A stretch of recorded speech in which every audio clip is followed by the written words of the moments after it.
आपण पाहत आहात संविधान मुखनायक डिजिटल न्यूज। अन्याय अत्याचार विरोधात लढणारा बुलंद आवाज म्हणजेच संविधान मुखनायक डिजिटल न्यूज।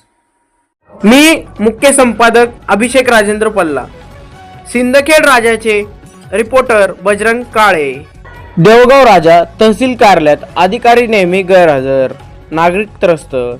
देऊळगाव राजा शहरातील तहसील कार्यालयात दंडाधिकारी व तहसीलदार अनेक वेळा गैरहजर राहत असल्याची तक्रार नागरिकांकडून होत आहे। विविध कामांसाठी दूरदूरून येणाऱ्या नागरिकांना तासनतास कार्यालयात वाट पाहावी लागत असल्याचे सांगितले आहे। दाखले, महसूल संबंधित कामे तसेच इतर प्रशासकीय कामांसाठी आलेल्या नागरिकांना अधिकारी उपलब्ध नसल्यामुळे मोठा त्रास सहन करावा लागत आहे। यामुळे सर्वसामान्य नागरिकांमध्ये नाराजगीचे वातावरण निर्माण झाले आहे। नागरिकांचे म्हणणे आहे की प्रशासनाने याकडे तात्काळ लक्ष द्यावे, गांभीर्याने लक्ष देऊन तहसीलदार कार्यालयातील अधिकारी नियमितपणे उपस्थित राहतील यासाठी योग्य ती कारवाई करावी।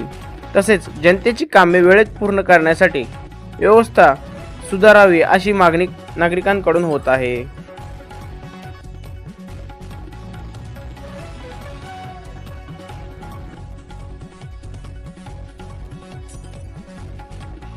अशाच नवनवीन बातम्या पाहण्यासाठी आजच आपल्या चॅनलला सबस्क्राईब करा आणि इंस्टा व फेसबुक अकाउंटला फॉलो करायला विसरू नका, जेणेकरून अशाच नवनवीन बातम्या आपल्यापर्यंत येत राहतील।